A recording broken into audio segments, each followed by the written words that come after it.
It's July 1456. The most powerful military machine on earth is bearing down on a crumbling fortress at the edge of Christian Europe. Sultan Mehmed II, the conqueror who humiliated Byzantium just 3 years earlier, commands over 100,000 elite soldiers, the finest siege engineers in the world, and a fleet of warships controlling the Danube River. His target? Belgrade, the gateway to Hungary, the door to Vienna, the last barrier before Islam sweeps across Europe. Defending this city? A ragtag force of peasant crusaders armed with farming tools, a handful of Hungarian soldiers, and 2 men who refused to surrender. An elderly warrior named John Hunyadi, and a firebrand monk called John of Capistrano. What happened next would shock the medieval world and change the course of history. This is the story of how faith, fury, and sheer desperation defeated an empire at the height of its power. To understand why Belgrade mattered so much, we need to rewind to May 29th, 1453. On that day, Constantinople, the unconquerable city, the jewel of Christendom, the capital that had stood for over 1,000 years, finally fell to Mehmed II. The 21-year-old Sultan earned himself a new title that day, Mehmed the Conqueror. But he wasn't satisfied. Constantinople was just the beginning. Mehmed had a vision to rebuild the Roman Empire, but this time under the green banner of Islam. And standing in his way was one major obstacle, the Kingdom of Hungary. Now, Hungary in 1456 was the shield of Christian Europe. It had fought the Ottomans for decades, bleeding itself white to hold the line.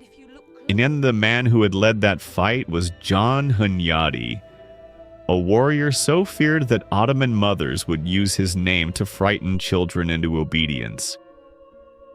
He'd defeated Ottoman armies at battles across the Balkans, earning a reputation as the White Knight of Wallachia. But Hunyadi was getting old. He was in his late 60s, exhausted from decades of war, and watching helplessly as the Ottoman war machine grew stronger every year. After Constantinople fell, everyone in Europe knew. The question wasn't if Mehmed would attack Hungary, it was when. Belgrade was the key to everything. The fortress sat at the confluence of the Sava and Danube rivers, controlling the water routes into Hungary. Its massive walls had been built by the Romans, then reinforced over centuries. Whoever held Belgrade controlled the gateway between East and West. A loose Belgrade and the Ottomans would have a clear path to Buda, Vienna, and the heart of Europe. Mehmed knew this. In early 1456, he began assembling the largest army the Ottoman Empire had ever fielded for a single campaign. Sources vary, but most historians estimate between 100,000 to 150,000 men.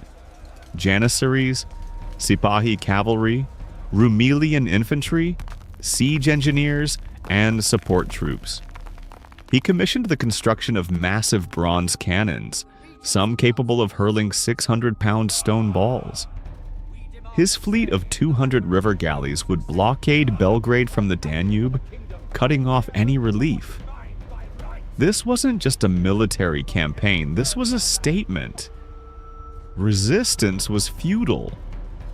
Inside Belgrade, the situation was catastrophic. The fortress garrison numbered maybe 5,000 to 7,000 soldiers, and that's being generous. Many were local Hungarian troops, brave but exhausted from years of border warfare. The walls were strong, yes, but they were old. Sections had crumbled. Towers needed repair. And worst of all, the Hungarian kingdom was fractured by political infighting. King Ladislaus V was young and weak. dominated by rival nobles who cared more about their own power than defending the realm. No major relief army was coming. No European crusade was riding to the rescue. Belgrade was on its own. That's when two extraordinary men stepped forward. First, John Hunyadi. Despite his age and deteriorating health, Hunyadi couldn't stand by while Belgrade fell. He gathered what forces he could, a small army of perhaps 10,000 Hungarian soldiers and mercenaries, and prepared to relieve the city. But he knew conventional warfare wouldn't be enough. He needed a miracle. Enter the second man, John of Capistrano. Capistrano was a 70-year-old Franciscan friar, a preacher so charismatic that thousands would gather to hear him speak.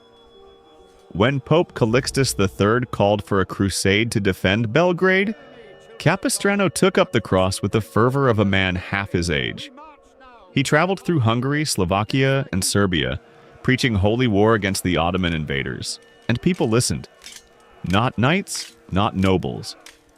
Common people, peasants, farmers, craftsmen, men who had nothing but their faith and their rage against an empire that had slaughtered their families and enslaved their neighbors. Capistrano promised them salvation.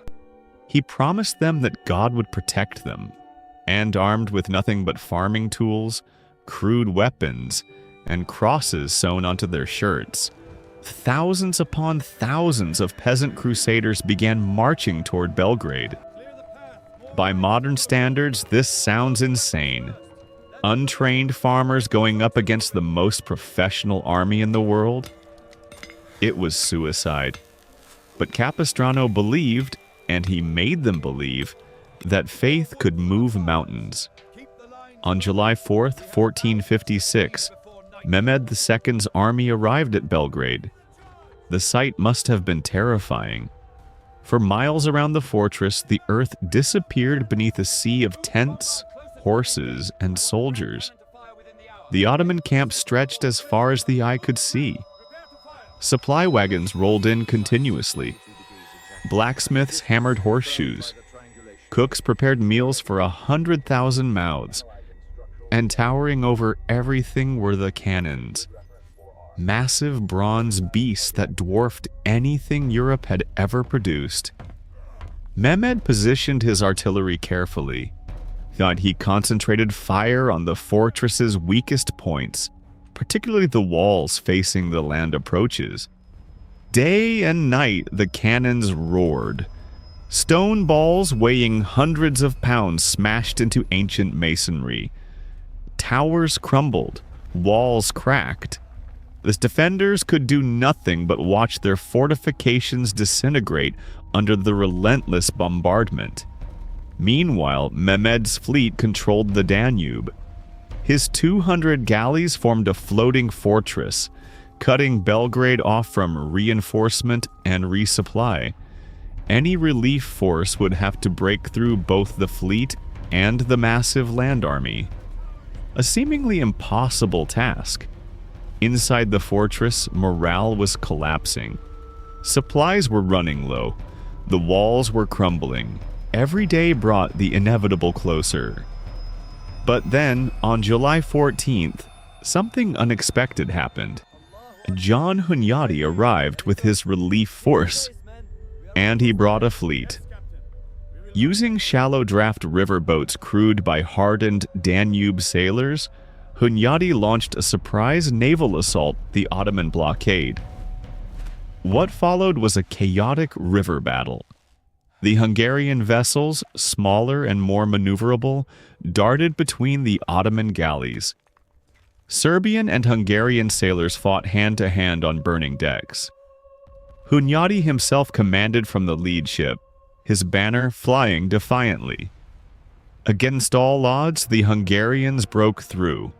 They destroyed or captured dozens of Ottoman vessels and smashed the river blockade. Supplies and reinforcements poured into Belgrade. Even more importantly, the Peasant Crusaders, those thousands of faithful who'd followed Capistrano, now had a way into the city. Mehmed was furious. His naval commander was executed for incompetence. But the Sultan remained confident. He still had the overwhelming advantage in numbers and firepower. The fortress walls were nearly broken. One more major assault would finish it. On July 21st, Mehmed ordered the decisive attack. For 6 hours straight, Ottoman cannons pounded the walls until massive breaches opened in the fortifications. Then came the assault troops, wave after wave of janissaries, the Sultan's elite infantry. These weren't conscripts or irregulars. These were professional soldiers, the best trained fighters in the world, men who had conquered Constantinople itself. They poured through the breaches like a flood. Ottoman war drums thundered, trumpets blared. The janissaries chanted prayers as they scrambled over rubble and corpses, planting their banners on broken walls. Inside the fortress, the defenders were overwhelmed. Hungarian soldiers fought desperately, but they were outnumbered and exhausted. Section after section of the walls fell to Ottoman assault troops. By nightfall, the janissaries controlled key parts of the fortifications. Victory seemed certain.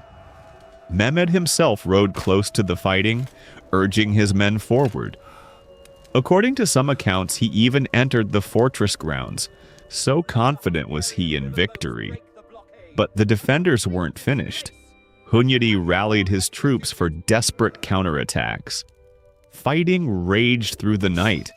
Hand-to-hand combat in the darkness, men grappling on narrow ramparts, struggles over every tower and gatehouse. The Peasant Crusaders, inspired by Capistrano's preaching, threw themselves into the fighting with suicidal bravery. By dawn on July 22nd, both sides were exhausted.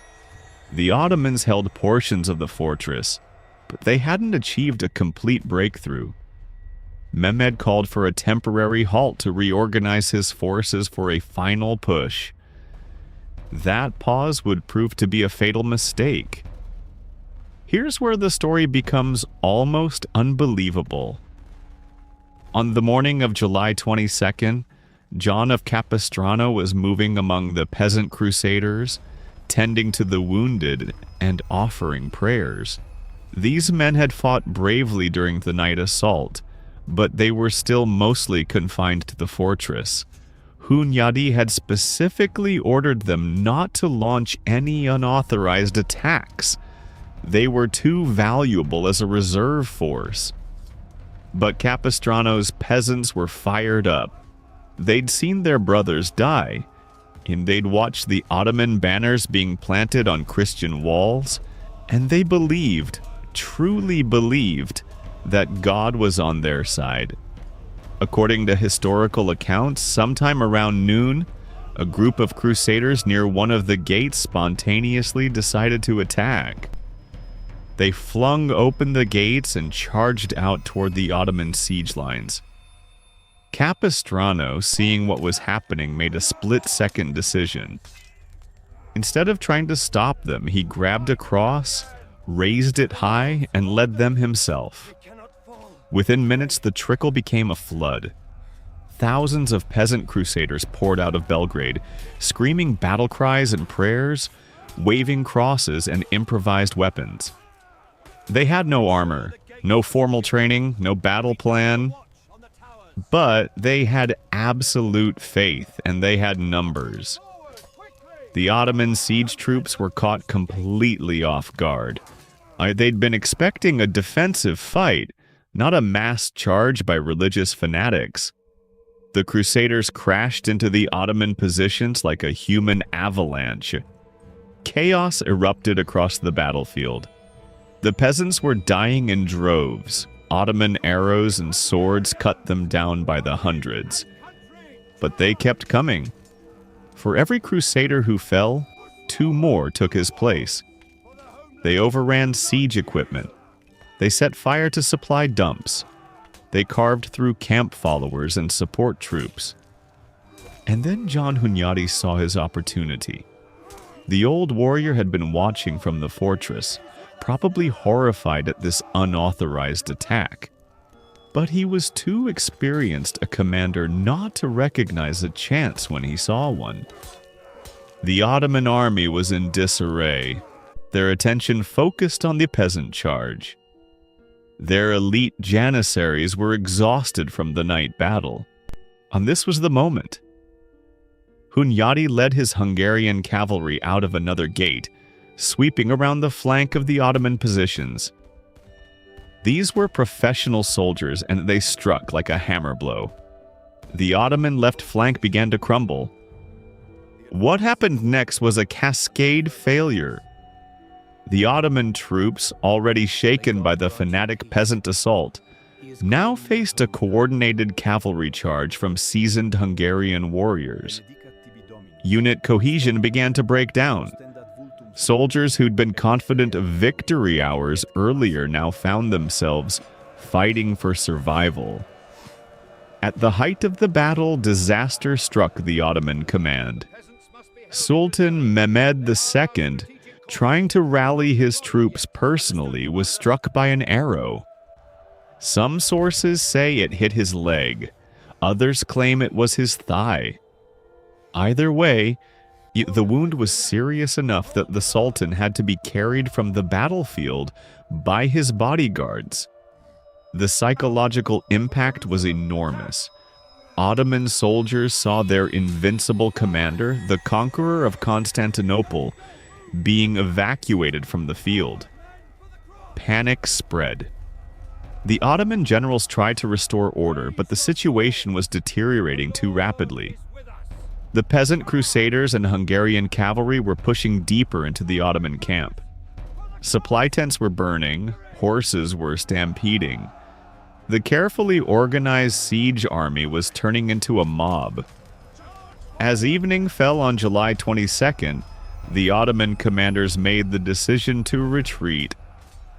It wasn't a rout. The Ottoman army was too professional for that. But it was an unmistakable withdrawal. Mehmed's forces abandoned their siege equipment, their supplies, and their dead, a falling back from Belgrade in the gathering darkness. By July 23rd, the Ottoman army was in full retreat southward. The siege was over.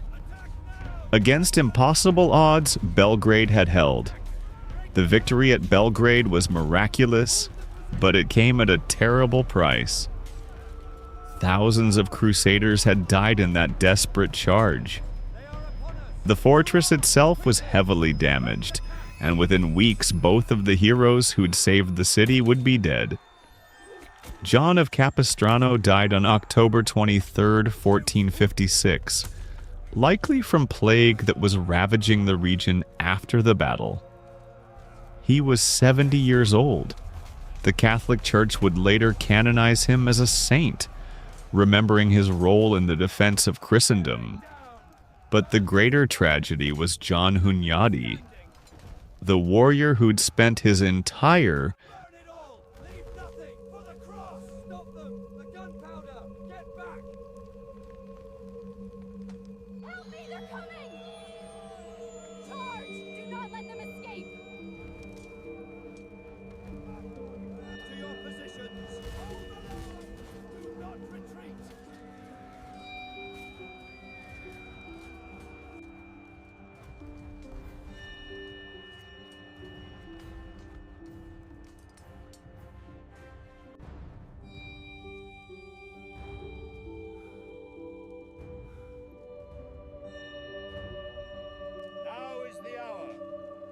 the sign of the cross, we fight!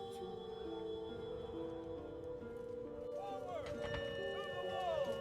Charge! Victory! For Hungary and for God! Charge! Forward to victory! Charge!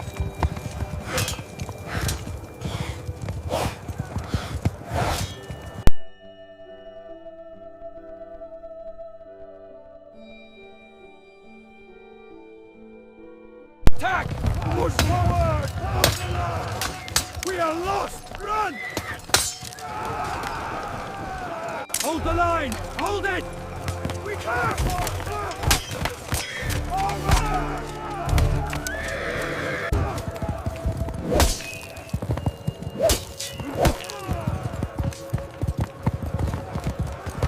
Charge forward, brothers! Push them back! Hold the line! Protect the flanks! Hold the line! Stop! Stop running! We can't! They're everywhere! Run! To the gates, quickly! We are lost! Run! Move! Get out of the way!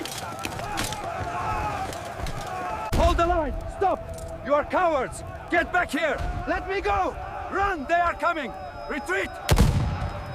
Fall back! Everyone fall back! We need cover fire now!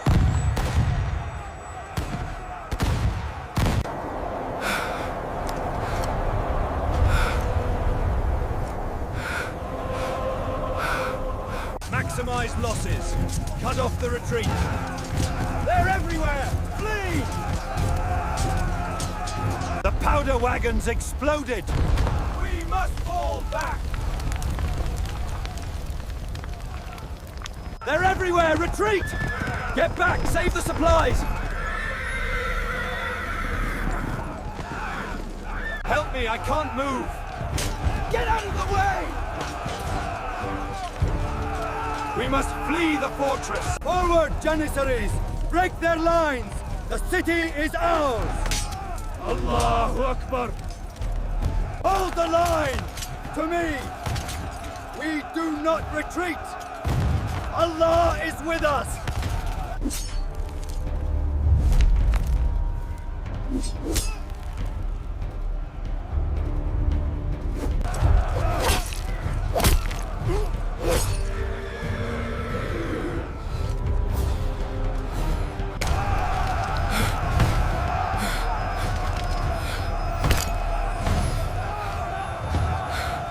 Quickly, form the cordon! Swords, out!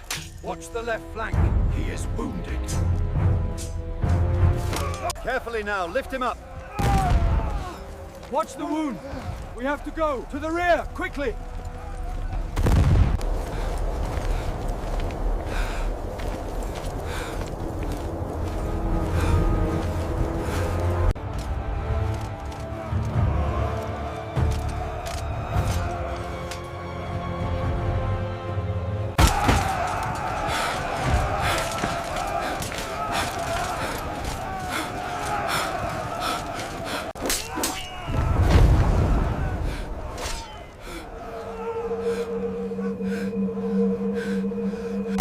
Fall back!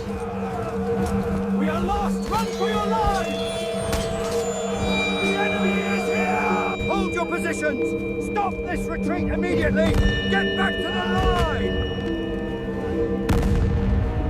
Hold the line! Steady retreat! Archers, fire at will! Move faster! Maintain discipline! Retreat! Maintain formation! Haste, men!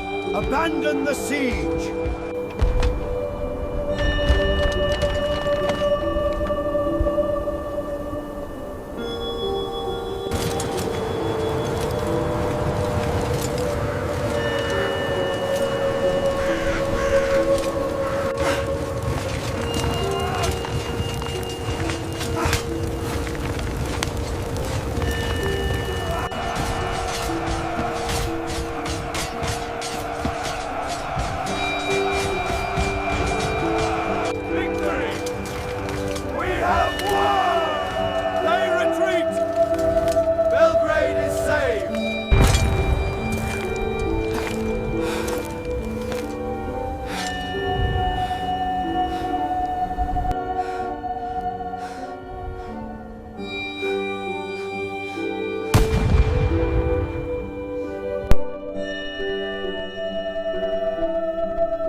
Praise be to God.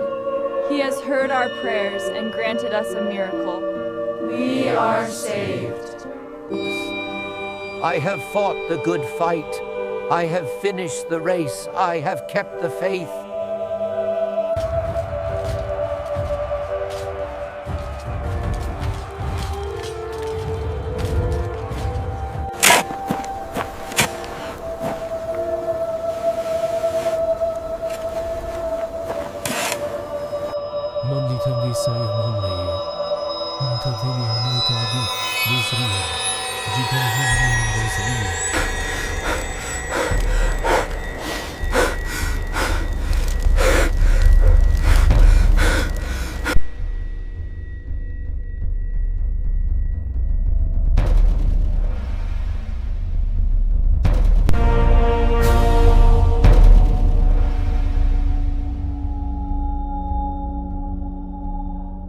Requiem aeternam dona eis Domine, et lux perpea lucea.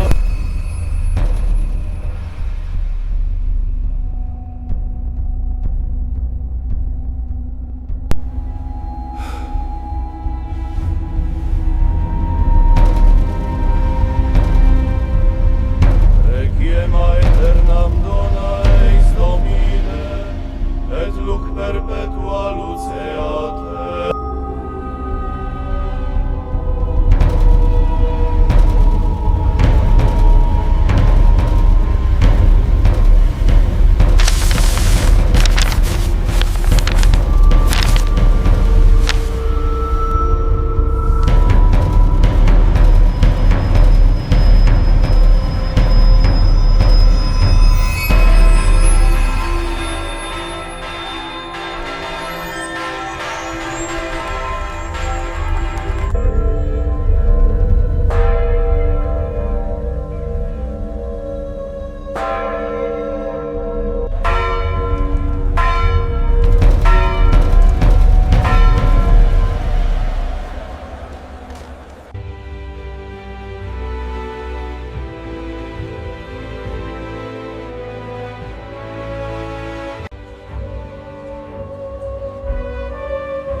Sancte Ioannes, ora pro nobis, gloria Patri et Filio et Spiritui Sancto.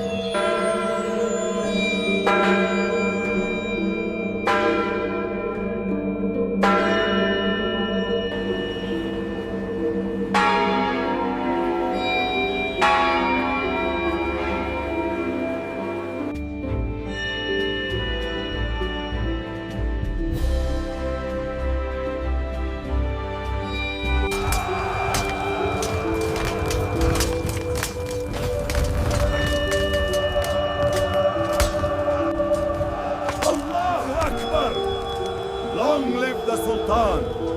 We have avenged the past! Napred braćo! Za otadžbinu! Udri! Predaj se!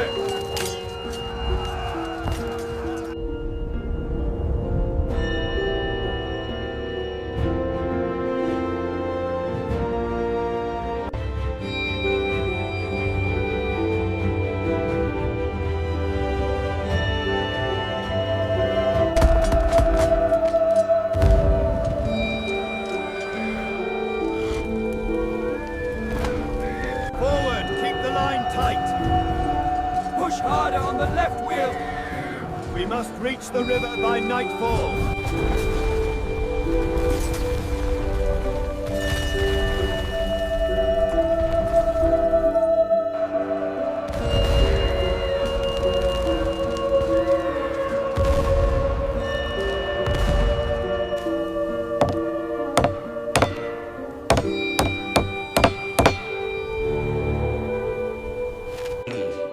This war demands reformation, not endless taxation for useless relics. We divert resources to... This sculpture must be displayed in the Piazza della Signoria.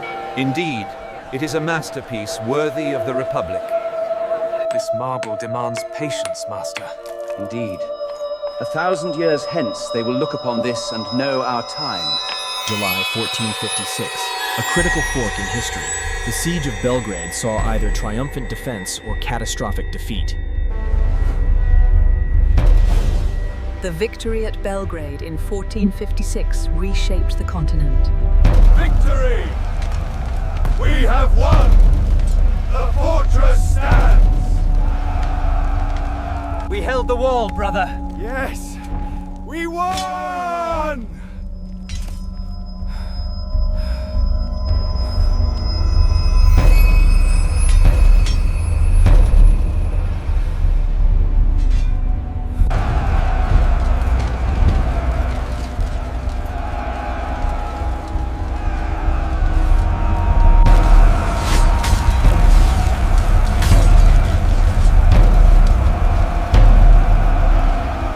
By faith, not by force.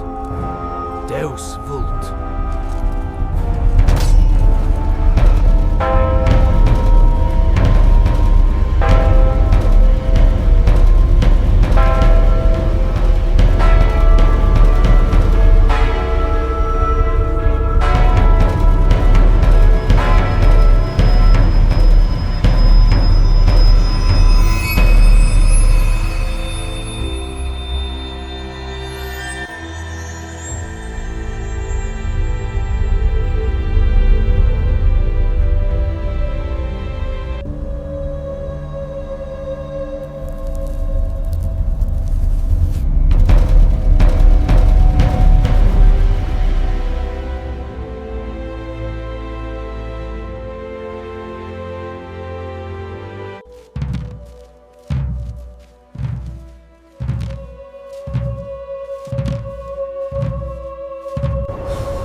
By focusing their efforts here at the main fortress, the defenders were able to repel the assault, breaking the siege that July.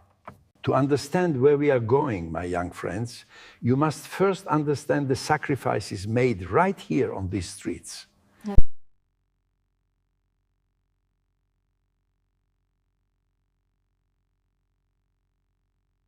Victory! The fortress stands! God is with us! Christ has conquered! Behold the true victory!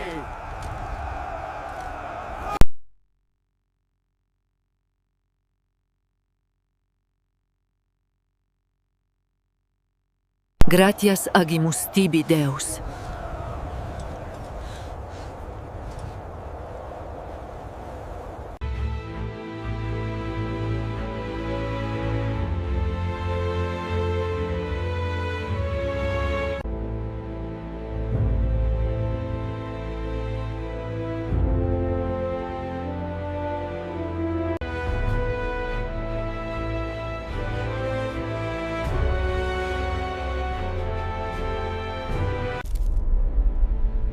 Sometimes the peasants win.